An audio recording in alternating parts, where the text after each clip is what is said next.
उस समय कहते हैं कि भगवान कृष्ण परम उच्च है। बस स्पष्ट कोई वो अनअपोलोजेटिकली डिक्लेयरिंग इट बोल्डली कि उनमें कोई उनको कोई डर नहीं है इस बात का कि लोग क्या कहेंगे, ऐसा कैसा कहेंगे। वो तो अवतार मानते हैं उनको, विष्णु को ये कहते, नारायण को कहते, शिव को ऐसा कहते। नहीं नहीं नहीं, भगवान कृष्ण सर्वोच्च है। और खाली कहते नहीं है, उन थोड़ा और डिटेल में जाए तो today we will not go there, but they from their point of view they prove it अलग अलग शास्त्रों से के सिद्धांतों से। How is it that Krishna is the supreme, is the ultimate? And I accept that. As far as I am concerned, my truth is that I subscribe to that truth.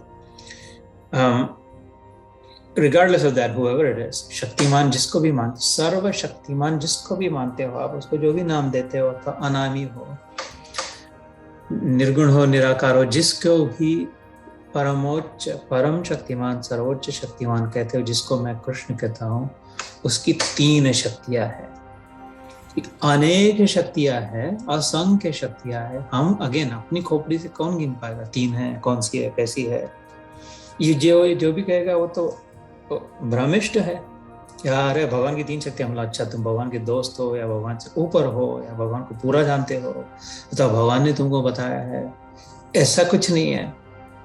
कहा जितनी भी शक्तियां हैं अनगिनत, generally highest categorization we can think with our own little brain, 3 types of energies, 3 kinds of energies, and there's just physical separation, physical differentiation between them. कैसे एक है कहते अंतरंगा शक्ति, उसके अंदर की अपने आप, जो उसके साथ और उसके अंदर रहती है, उसके बाहर व्यक्त नहीं होती, उसके बाहर से दिखाई नहीं देती, उसके बाहर सुनाई नहीं देती, उसके बाहर समझ में नहीं आती, उसके बाहर वो उन शक्तियों को देख नहीं सकते। शब्द स्पर्श रूप रस गंध से किसी से उस शक्ति का अनुभव नहीं कर सकते, क्योंकि वो उसके अंदर है।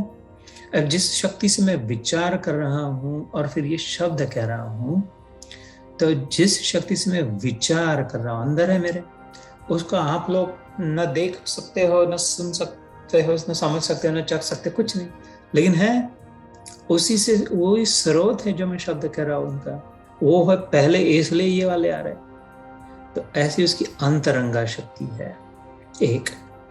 दूसरी है उसकी बहिरंगा शक्ति। अभी शब्द तो सुनाई दे रहा है सबको, आवाज सुनाई दे रही है, आई अंदर से है।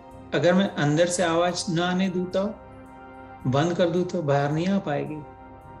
तो लेकिन अंदर क्या है वो नहीं पता चल रहा है, लेकिन अंदर का जो बाहर व्यक्त हुआ वो पता चल रहा है, सुनाई दे रहा था, दिखाई दे रहा था, स्पर्श कर पा रहे, जैसे बहिरंगा शक्ति। लेकिन वो पूरे रूप से निर्भर है, डिपेंडेंट है अंदर की शक्ति पर, अंतरंगा। इट इज अ प्रोजेक्शन मात्र है।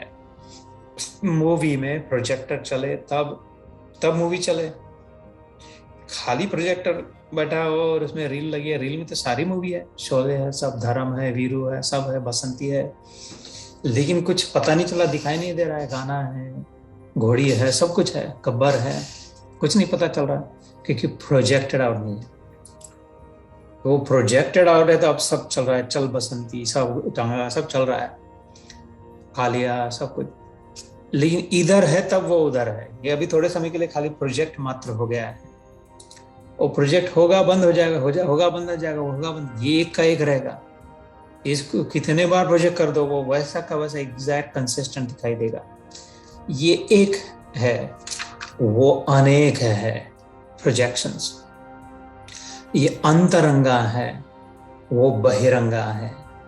मेरे विचार अनेक शब्दों में प्रकट हो रहे हैं। मन में ये जो अचिंत्य भेदा भेद का विचार आया, ये अनेक शब्दों में प्रकट हो रहा है। जो शब्दों के द्वारा समझ में आ रहा है तो अनुभव हो रहा है, लेकिन विचार न होते तो वो शब्द न हो सकते थे। उनका स्रोत ये है, बाहिरंगा का स्रोत अंतरंगा है।